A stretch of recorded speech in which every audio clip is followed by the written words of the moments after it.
কার্গিল যুদ্ধ এপিসোড 25 11 জুলাই 1999 সাল। 1999 সালের জুন জুলাই মাসে পাকিস্তানে কার্গিলের অবৈধ দখলের পর কার্গিল যুদ্ধের শুরু হয়। তার চরম পর্যায়ে নিলে আমেরিকা যুদ্ধ বন্ধ করার প্রচেষ্টাও শুরু করেছিল। মার্কিন প্রেসিডেন্ট বিল ক্লিন্টন, পাকিস্তানের প্রধানমন্ত্রী নওয়াজ শরীফ এবং তৎকালীন ভারতের প্রধানমন্ত্রী অটল বিহারী বাজপেয়ীর সঙ্গে শুরু করেন আলোচনা। ক্লিন্টন মার্কিন সেন্ট্রাল কমান্ডের commander in chief general Anthony জিন্নিকে পাকিস্তানে পাঠান। জেনারেল জিন্নি পাকিস্তানের প্রেসিডেন্ট পারভেজ মুশারফের ভালো বন্ধু ছিলেন। তিনি পাকিস্তানি শাসকদের স্পষ্ট বার্তা দেন যে পাকিস্তানি সেনাবাহিনী নিয়ন্ত্রণ রেখা থেকে পিছু না হটলে যুদ্ধের মাত্রা এতটাই তীব্র হবে যে পাকিস্তান পারমাণবিক হামলায় ধ্বংস হয়ে যাবে। যদিও পাকিস্তানের জন্য পশ্চাৎপসরণ মানে জাতীয় এবং আন্তর্জাতিক স্তরে নিজের অসম্মান বয়ে আনা। আপনারা কার্গিল যুদ্ধের 25তম পর্বটি দেখছেন। আমরা কার্গিলের শুরু থেকে এখনো পর্যন্ত ঘটে যাওয়া গুরুত্বপূর্ণ ঘটনাগুলি সম্পর্কে তথ্য দিয়েছি। আগের পর্বগুলি না দেখে থাকলে নিচের ডেসক্রিপশনে লিঙ্ক পেয়ে যাবেন। এগিয়ে চলি।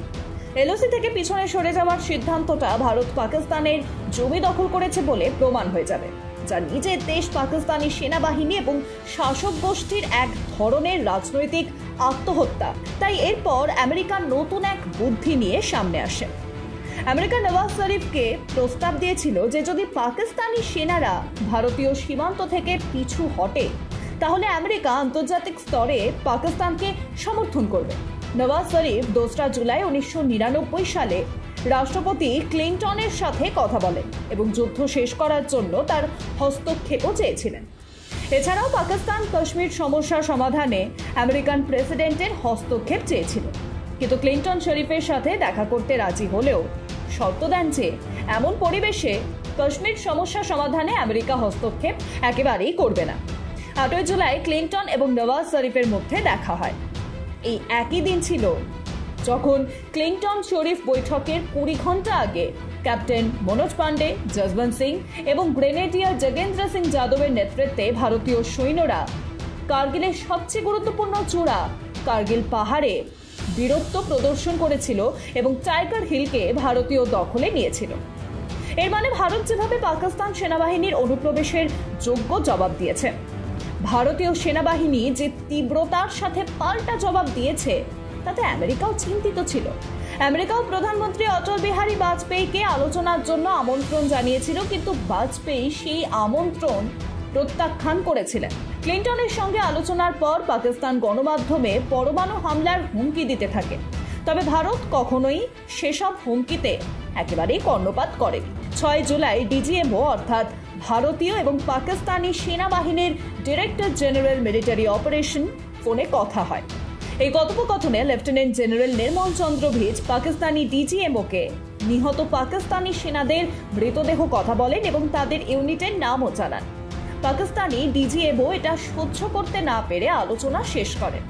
এরপরে প্রধানমন্ত্রী অটল বিহারী বাজপেয়ী এবং তৎকালীন সেনাপ্রধান জেনারেল ভিপি মালিকের মধ্যে এক দফা আলোচনা হয়, যেখানে প্রধানমন্ত্রী তাকে যত তাড়াতাড়ি সম্ভব পাকিস্তান দখল থেকে ভারতীয় ভূমি মুক্ত করতে এবং যুদ্ধ শেষ করার নির্দেশ দেন। অবশেষে 11 জুলাই 1999 সালে আটারিতে ভারতীয় সেনাবাহিনীর ডিজিএমও এবং পাকিস্তানি সেনাবাহিনীর মধ্যে চলে আলোচনা। এই কথোপকথনের পরে পাকিস্তান 3 ধাপে ভারতীয় সীমান্ত থেকে তার সেনা প্রত্যাহার করতে সম্মত হয়। প্রথম ধাপে 12 থেকে 15 জুলাই মস্কো সেক্টর থেকে, দ্বিতীয় ধাপে 14 থেকে 15 জুলাইয়ের মধ্যে দ্রাস থেকে এবং 15 থেকে 16 জুলাইয়ের মধ্যে ব্যাটালিক সেক্টর থেকে, তৃতীয় ধাপে সৈন্য প্রত্যাহার করার বিষয় সম্মত হয়। এই সিদ্ধান্ত প্রমাণ করে যে পাকিস্তান ইচ্ছাকৃতভাবে তার সৈন্যদের ভারতীয় ভূখণ্ডে অনুপ্রবেশকারী হিসেবে পাঠিয়েছে। অবশেষে ভারতীয় সেনাবাহিনীর সাহসিকতা ও শক্তির সামনে মাথা নত করতে হয়েছে পাকিস্তানকে। একই সময় 11 জুলাই 1999 সালের সকালে হবিলদার রাজকুমার বশিষ্ঠ কার্গিলের ব্যাটালিক সেক্টরের ঘানসাক এলাকায় ভারী শত্রুর গোলাবর্ষণ এবং আর্টিলারি ব্যারেজের মুখোমুখি হন। নিজের প্রাণে তোয়াক্কা না করে শত্রুর প্রচণ্ড গুলির মধ্যে তিনি তার কমরেডদের কাছে অস্ত্র এবং সেল পৌঁছে দেন। অস্ত্রের অভাব না থাকায় এখান থেকেই শত্রুদের তাড়িয়ে দিতে সফল হয়েছিল ভারতীয় সেনাবাহিনী। গোলা ও অস্ত্র তার সেনাদের কাছে না পৌঁছালে এখানে বিজয় অর্জন করা অনেকটাই কঠিন হবে। প্রচণ্ড গোলাগুলির মধ্যেও অস্ত্র ও গুলির নাগাল থামতে দেননি তিনি।